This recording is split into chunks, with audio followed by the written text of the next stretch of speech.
What's up guys, Mickle here, and in this video, we're going to talk about Ripple replacing Swift and a $20,000 XRP. Guys, for a long time, we really didn't know how big institutions would react to Ripple's products. We didn't know whether or not big institutions would want to use XRP and how that would affect Ripple's adoption in the marketplace.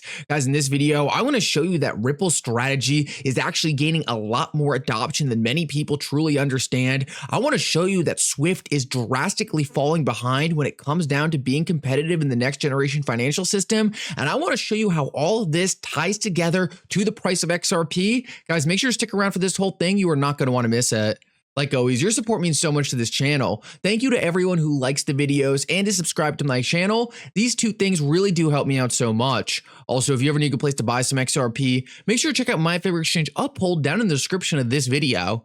With that said, though, let's jump right into it, and I hope you guys enjoy the content. So guys, I want to start out this video and just say happy Easter to everyone who celebrates, and I hope everyone is having a great weekend regardless. Guys, I really want to focus on this idea of Ripple and Swift in this video because it's a topic that I believe gets talked about a lot, but not really appreciated enough. Ripple is one of the few companies I believe in the cryptocurrency industry that is creating a real world use case for a digital asset.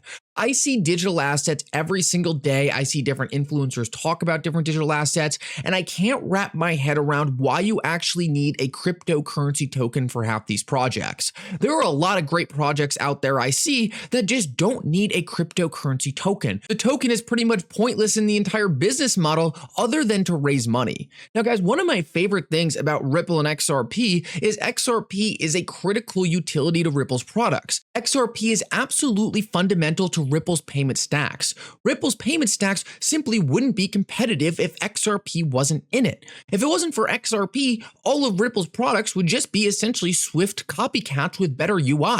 And what's the problem with that? Well, Swift already has the network effects in place, so no one's going to switch over to Ripple, a company that doesn't yet have the network effects, unless they have something that technologically is far superior to anything Swift itself could offer. And what is that thing that Ripple is offering that is forcing institutions to say, hey, despite the fact that Swift has all these connections, despite the fact that we've been using Swift for the past 50 years, we need to try out Ripple because we need something better.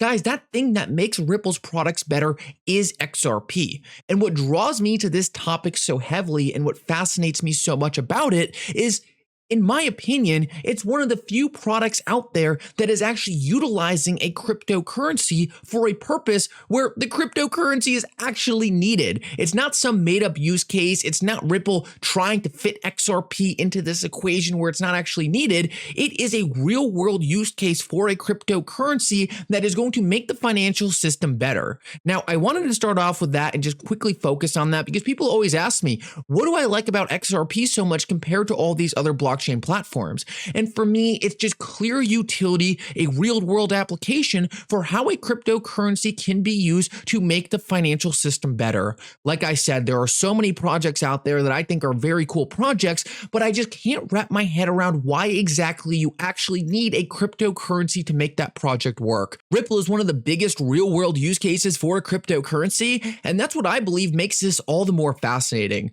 Now, I want to start off and show you that this idea that Ripple is competitive with Swift is not some novel idea. I saw this clip the other day on X, and it's just something you need to see because it's really going to let you know how drawn the big institutions are to Ripple's payment stack. Guys, a lot of people misconstrue the fact that we do not see public announcements of big institutions working with Ripple and XRP as some shot at what Ripple and XRP are doing on the technology side, but this clip is really going to show you that it's really just on the regulatory side, and these big institutions are absolutely fascinated with how Ripple is running their products. Listen up to this. I think this is so important to see, and it's really going to open your eyes to how interested a lot of these big corporations are. And Swift has an annual event called SIVOS, and in 2016 it was held in Singapore, and so we had some of our people there as well, and all the crowds were at Ripple in SIVOS. And so Swift was looking at this going, what the hell? The following year, they held their event in Toronto. And I was there, and but they banned Ripple from being there. So Ripple, being entrepreneurial and smart, they created their own event called Swell. And Swell was set up almost next door to where Cybos was. And guess what? Guess who showed up at Swell and guess who didn't show up at Cybos? It was an interesting time. Watching them morph and figure out their model. But at the end of the day, and I think that's really where they're at right now. So essentially, Swift was holding their conference Cybos, Ripple showed up to the conference, and no one cared about what Swift was doing. All the big institutions were hyper-focused on Ripple. So the next year, Swift says, you know what, we can't invite Ripple because now no one cares about our products. Everyone wants to see Ripple's products. And instead of everyone then going to Swift and paying attention to Swift, everyone said, no, we're not going to the Swift conference. We're going to Swell, Ripple's new conference. I found this fascinating because this completely destroys the idea that big institutions, big banks, big governments are not going to be using Ripple's products. We learned right here that these big institutions are hyper-focused on what Ripple is doing because it's completely transformational to the traditional model. Guys, these big institutions want faster payments. They want faster settlement. They want cheaper liquidity. And Swift cannot offer these things because they don't have Ripple's key feature, which is XRP. The one thing that makes Ripple different, the one thing that makes Ripple powerful is the digital asset XRP at the center of their payment stack. This is something Swift is never going to be able to do and what gives Ripple a competitive advantage in the market. This should tell you all you need to know about whether or not big institutions are interested in Ripple's products. Of course they are. They are transformational. But what has been holding back Ripple to date is the regulatory side where regulators are saying, look, this might be way better than what you're using today, but you can't touch it. And guys, the other thing I wanted to show you in regards to this is that this is not something Swift is ignoring either. Swift 100% knows this is where the future is headed. This is directly from a Swift report. They are looking to integrate enriched data for blockchain transactions and blockchain wallets. Right here, Swift is directly saying, hey, this industry wants to move towards blockchain. This industry wants to move towards cryptocurrencies. We are desperately in need of a solution in order to handle these payments. At the end of the day, I don't know what happens. Does Ripple replace Swift, or does Swift integrate Ripple? Or does Swift just integrate the XRP ledger?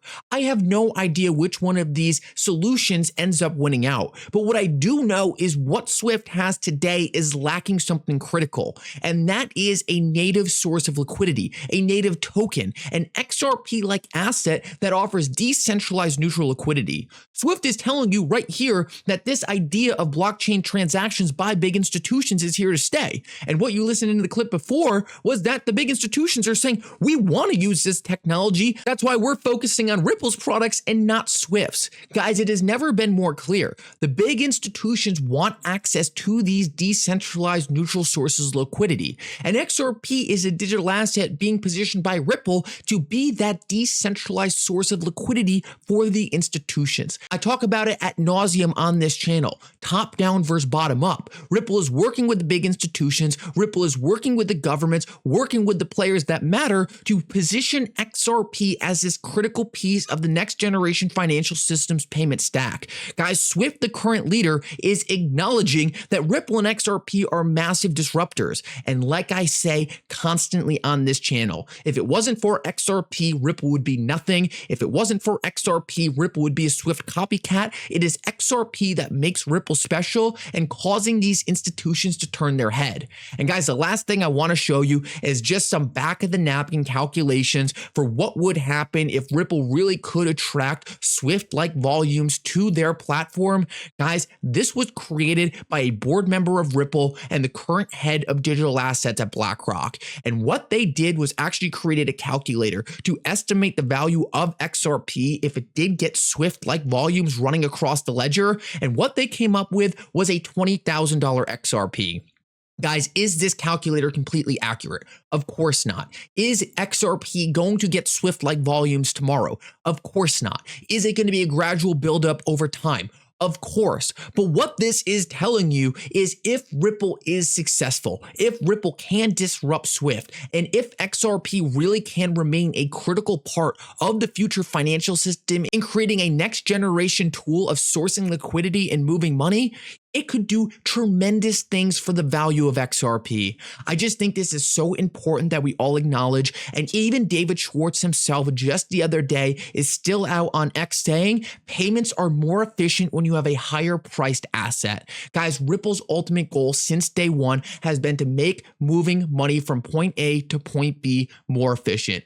David Schwartz is flat out saying on X that the higher price a token is, the better it is for moving money all around the world. Ripple's strategy since day one is to be the best company out there for moving money all around the world using XRP, and David Schwartz is saying XRP is going to be better for that at a high price. Swift is watching, the big institutions are watching, they understand XRP is the key to this entire thing playing out. Guys, that's the asset we hold. That's the asset being positioned as pristine liquidity for the next generation financial system. Anyway, guys, thank you so much for coming. I hope you enjoyed this update. If you did, make sure to like and subscribe. It really does mean so much. And for now, Mickle out.